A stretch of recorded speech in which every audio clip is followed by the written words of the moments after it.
अल्हम्दुलिल्लाहि रब्बिल आलमीन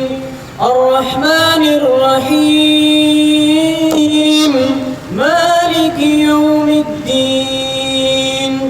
इय्याका नअबुदु व इय्याका नस्तईन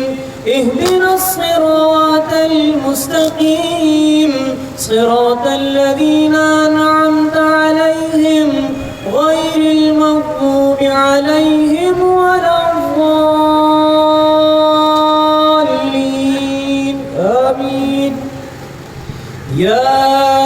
अय्युहल्लज़ीना आमनू कुतिबा अलैकुमुस सियाम कमा कुतिबा अलल्लज़ीना मिन क़ब्लिकुम लअल्लकुम तत्तक़ून अय्यामन मअदूदात फमन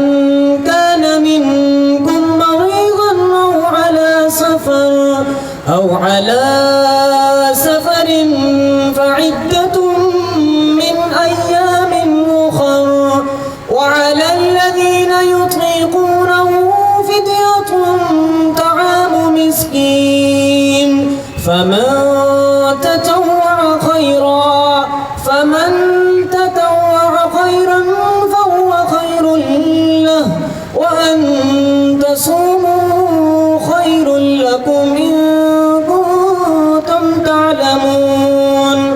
شهر رمضان الذي أنزل فيه القرآن هدى للناس وبينات من الهدى والفرقان فمن شهد منكم الشهر فليصم ومن كان مريضا أو على سفر فعدة من أيام أخر يريد الله بكم اليسر ولا يريد بكم العسر ولتكملوا العدة ولتكبروا الله على ما هداكم ولعلكم تشكرون وإذا سألك عبادي عني فإني قريب أجيب دعوة الداع إذا دعان فليستجيبوا لي وليؤمنوا بي لعلهم يرشدون أحل لكم ليلة الصيام الرفث إلى نسائكم وهن لباس لكم وأنتم لباس لهن علم الله أنكم كنتم تختانون أنفسكم فتاب عليكم وعفى عنكم فالآن باشروهن وابتغوا ما كتب الله وكلوا واشربوا حتى يتبين لكم الخيط الأبيض من الخيط الأسود من الفجر ثم أقموا الصيام إلى الليل ولا تباشروهن وأنتم عاكفون في المساجد تلك حدود الله فلا تقربوها كذلك يبين الله آياته للناس لعلهم يتقون صدق الله العظيم ترجمة सैयद अबुल कोई महदूदी रहमतुल्लाह अलैह फरमाया ए ईमान लाने वालों हमने तुम पर रोज़ों को फ़र्ज कर दिया है जिस तरह तुमसे पहली उम्मतों पर हमने रोज़ों को फ़र्ज किया ताकि तुम तक़वा इख्तियार करो चंद दिनों के रोज़े हैं अगर तुम में से कोई बीमार हो या सफ़र में हो तो दूसरे दिनों में इतनी ही तादाद पूरी कर ले और जो लोग रोज़े रखने की कुदरत रखते हैं پھر نہ رکھیں تو وہ فدیہ ادا کریں۔ ایک روزے کا فدیہ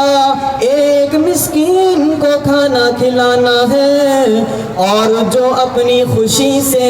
کچھ زیادہ بھلائی کرنا چاہے تو اسی کے لیے بہتر ہے، لیکن اگر تم سمجھو تو تمہارے حق میں یہی اچھی بات ہے کہ تم روزے رکھو۔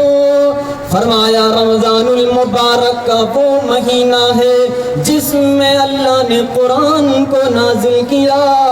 جو انسانوں کے لیے سراسر ہدایت ہے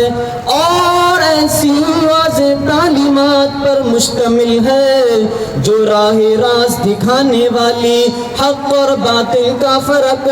کھول کھول کر سامنے رکھنے والی ہے۔ لہذا اب سے جو شخص اس مہینے کو پائے اس کو لازم ہے کہ وہ پورے مہینے کے روزے رکھے،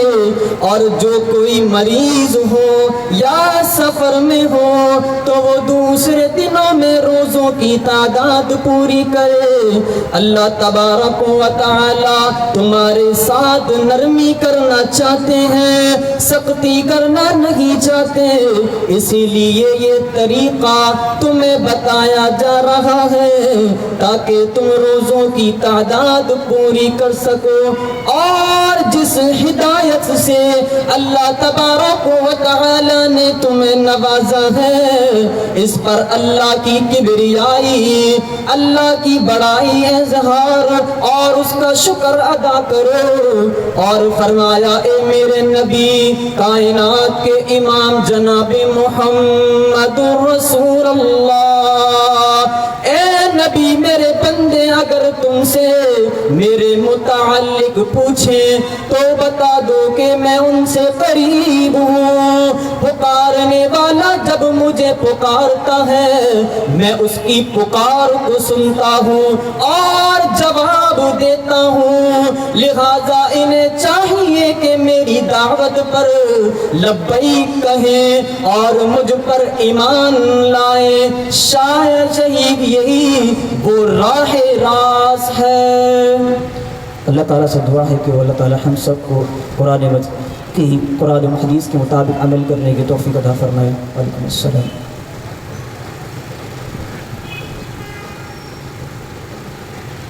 جزاک اللہ۔ بعد از خدا بزرگ تو ہی قصہ مختصر، ناظم محبوب صلی اللہ علیہ وسلم کے لیے جناب حافظ سلمان